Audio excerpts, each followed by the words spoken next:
Good morning students. Class 4th chapter 16 जब सूरज जग जाता है।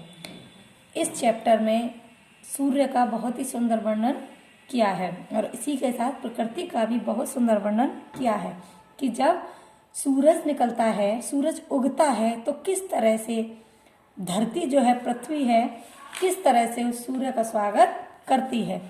चलिए स्टार्ट करते हैं इस चैप्टर को। सबसे पहले हम यह जानते हैं कि यह कविता किसने लिखी है। यह कविता लिखी है श्री रामेश्वर काम्बोज हिमांशु जी ने। ठीक है, स्टार्ट करते हैं अब हम।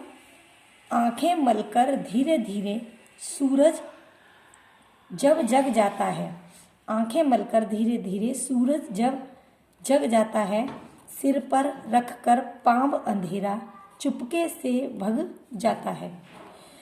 लेखक जी कहते हैं कि किस तरह से आंखें मलकर, मतलब आंखें मलकर धीरे धीरे से सूरज जब निकलता है, जिस तरह से कोई छोटा बच्चा अपनी आँखों को मलता हुआ सुबह सवेरे को जगता है, ठीक उसी प्रकार उसी तरह से आंखें मलकर, आँखों की तरह धीरे आंखें मलता हुआ दिखाई देने वाला सूरज धीरे धीरे सुबह जगता है और शाम ढलने पर सिर पर पाँव रखने का मतलब होता है बेटा तेजी से भाग जाना।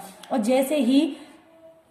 जैसे ही अंधेरा होता है तो चुपके से तेजी से भाग जाता है। किसी को पता नहीं लग पाता और ना ही किसी को दिखाई देता है। ना तो किसी ने बेटा सूरज को उगते हुए देखा है एक साथ, ना किसी ने आज तक छुपते हुए देखा, क्योंकि यदि कोई खड़ा है तो कोई ये थोड़ा ना देखता होगा कि हाँ सूरज कब उगता है और सूरज कब छिपता है।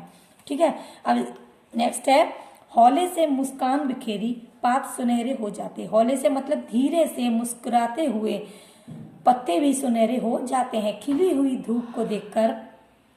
हुई धूप को और सूर्य की किरणों को देखकर धीरे से मुस्कुराकर पत्ते भी सुनहरे हो जाते हैं।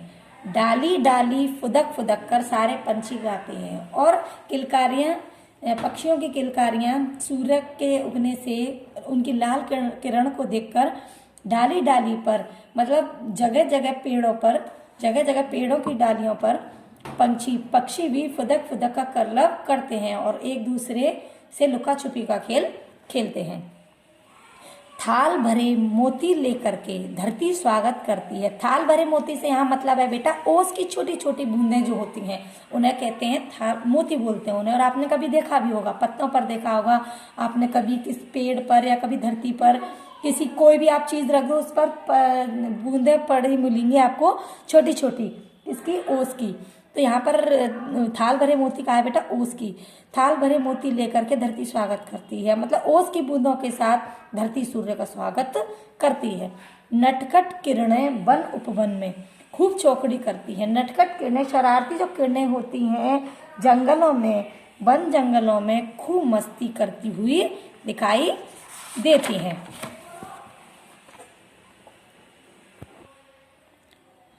कल बहती हुई नदी में सूरज खूब नहाता है, कभी तैरता कभी लहरों पर, कभी डुबकी कभी लगाता है। जो नदी कलकल करती है, नदी बहती है, उसमें सूरज मतलब नहाता है। जैसे कि सूर्य की जो नदी में परछाई दिखाई देती है, आप ऐसा प्रतीत होता है कि मानो सूर्य नदी के अंदर है। तो यहाँ लेखक कहते हैं कि बहती हुई नदी में सूरज खूब नहाता है, कभी तो तैरता हुआ दिखाई देता है। जैसे पानी में आप एक कंकड़ मार दो, ठीक है, एक पत्थर को फेंक दो, छोटा सा पत्थर का टुकड़ा फेंक दो और उसमें आपको सूर्य की रोशनी दिखाई दे रही, सूर्य दिखाई दे रहा हो एक चमकीले पानी में, तो आप एक पत्थर मारेंगे तो पानी तैरेगा, मतलब लहरें उठती है पानी में, तो आपको कभी लगता है कि सूरज डूब रहा है, कभी तैर रहा है। तो ऐसा आपको प्रतीत होता है। तो कभी तैरता है लहरों पर, कभी डुबकी लगाता है। ऐसा लगता है कि कभी तो तैर रहा है लहरों पर, कभी उसमें डुबकी लगाकर नहा रहा है। पर्वत घाटी पार करे मैदानों में चलता है। कभी पर्वत पर जाता है, पहाड़ों पर जाता है, घाटी पार करता है और मैदानों में चला जाता है। दोपहर के टाइम में आपको नहीं पता रहता, लेकिन पृथ्वी के चारों तरफ चक्कर लगाता है सूरज। दिन भर चलकर थक जाता, सांझ हुए फिर ढलता है। दिन भर चलते चलते सूर्य थक जाता है और जैसे ही शाम होती है वह फिर छिप जाता है, ढल जाता है, उसे थकान हो जाती है।